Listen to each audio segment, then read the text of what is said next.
मनुष्य जीवन में दो चीजें सबसे अधिक चाहता है, आनंद और शांति। धन, नाम, शोहरत, रिश्ते, सफलता सब इसलिए चाहते हैं ताकि मन को थोड़ी शांति मिले, थोड़ी खुशी मिले। लेकिन सच यह है कि दुनिया जितनी तेजी से बदल रही है, उतने ही तेजी से मनुष्य के अंदर तनाव, चिंता और बेचैनी भी बढ़ रही है। हर कोई पूछता है, कहाँ मिलेगी सच्ची शांति? कौन है वह जो हमें अस्थायी आनंद दे? खुशी आती तो है पर टिकती नहीं। इस प्रश्न का उत्तर बहुत ही स्पष्ट है, सरल है और गहरा है। आनंद और शांति का असली स्रोत केवल और केवल एक है, परमात्मा। और जब इंसान इस सत्य का अनुभव कर लेता है, तभी जीवन रूपांतरित होता है। आनंद और शांति बाहरी नहीं, आंतरिक गुण है। सबसे पहला सत्य है, आनंद और शांति बाहर नहीं मिलती। लोग सोचते हैं नया घर मिलेगा, शांति मिलेगी, पैसा आएगा, आनंद मिलेगा, लोग तारीफ करेंगे, खुशी मिलेगी। लेकिन ये सब अस्थायी है। बाहरी वस्तुएं मन को थोड़ी देर खुश कर सकती है, पर अस्थायी शांति नहीं दे सकती। शांति का वास्तविक स्रोत है मन का संतुलन और आत्मा का परमात्मा से जुड़ना। एक अमीर व्यक्ति बहुत धनवान था, पर भीतर बेचैन रहता था। वह डॉक्टर, यात्रा, मनोरंजन सब कर चुका। फिर एक दिन किसी सत्संग में गया। वहां उसे बताया गया कि बाहर मत खोजो, तुम्हारी शांति तुम्हारे भीतर है और तुम्हारे भीतर परमात्मा है। उस दिन से उसका जीवन बदल गया। अब वो सुखों का नहीं, आत्मिक अनुभव का सहारा लेने लगा। परमात्मा ही आनंद का असली सागर है। संत बताते हैं, परमात्मा आनंद स्वरूप है, वह प्रकाश है, प्रेम है, शांति है।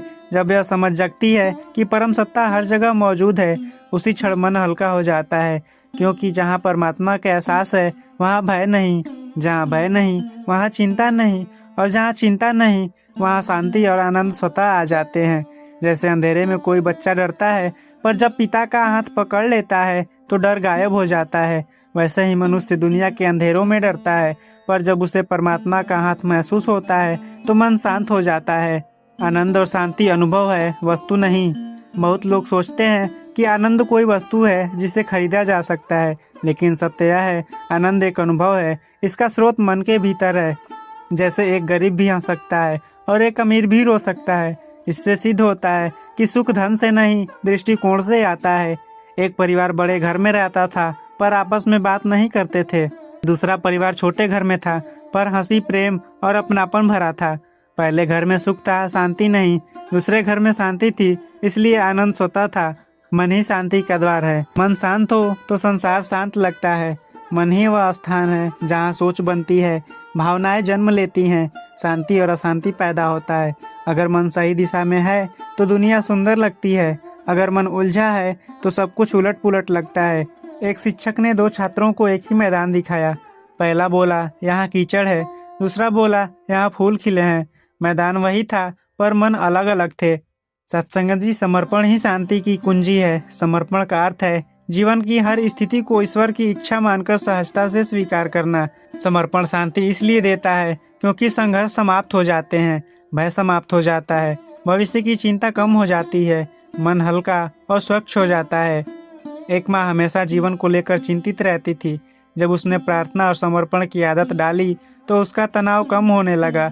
अब वह कहती है, सब कुछ नियंता की मर्जी से होता है, मैं क्यों चिंता करूं?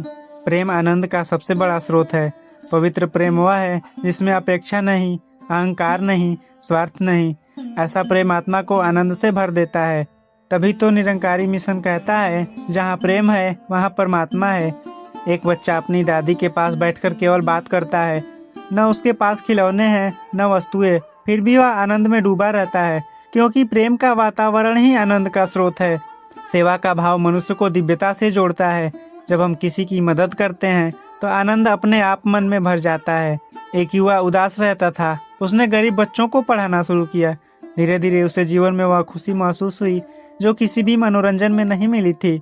तुलना छोड़ो, शांति मिल जाएगी। मनुष्य की सबसे बड़ी गलती है तुलना।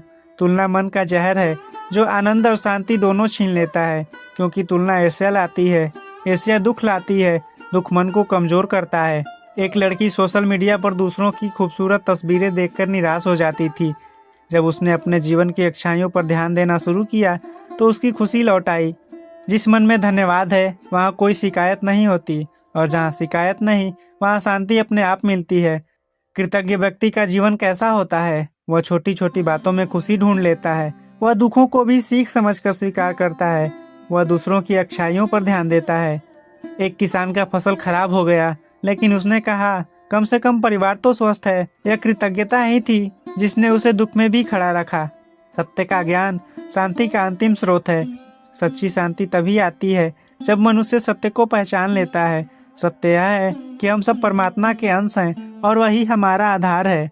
जब मनुष्य इस सत्य को जान लेता है तब डर मिट जाता है, भ्रम टूट जाते हैं, जीवन सरल लगने लगता है, मन में अद्भुत आनंद भर उठता है।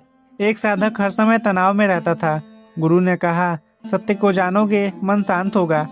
सत्संग में जाकर जब उसने परमात्मा का अनुभव किया, उसी क्षण उसका मन शांत हो गया। ध्यान का अर्थ है मन को परमात्मा की शांति में डुबो देना। मौन का अर्थ है मन पर नियंत्रण। जब मन कुछ देर के लिए शांत होता है तो भीतर प्रकाश फैलने लगता है। एक छात्र पढ़ाई के तनाव में खोया रहता था। जब उसने रोज 10 मिनट ध्यान करना शुरू किया तो उसकी चिंता कम होने लगी और वह सफल हुआ। जितना सरल जीवन होगा उतना अधिक आनंद मिलेगा। जटिलता दुख बढ़ाती है, सरलता शांति बढ़ाती है। एक परिवार में बहुत सजावट, दिखावा और तनाव था। उन्होंने सादगी को अपनाया, बेकार की चीजें हटाई, मन की उलझनें कम की। अब घर में पहले से कहीं ज्यादा शांति है। कहा जाता है, जैसी संगत वैसी रंगत, जैसी संगति वैसा मन। सत्संग में जाने से मनुष्य को वह ज्ञान, शांति और संतुलन मिलता है जिसकी उसे वर्षों से तलाश थी। एक युवक नकारात्मक दोस्तों की वजह से उदास रहता था। सत्संग में आकर उसका नजरिया बदल गया। अब वह आत्मविश्वासी, सकारात्मक और शांत जीवन जी रहा है। संत कहते हैं, जहाँ मैं है वहाँ अशांति है, जहाँ तू है वहाँ शांति है। अहंकार मन को बोझिल बना देता है, विनम्रता मन को शांत कर देता है।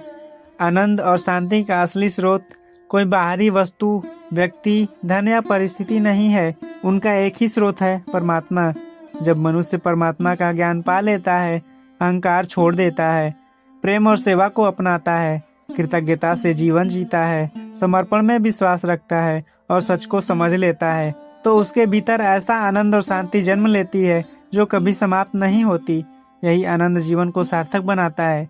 यही शांति आत्मा को प्रकाशित करती है और यही सत्य मनुष्य को ईश्वर से जोड़ता है। सत्संग जी, प्यार से कहना जी। धन्य निरंकार जी।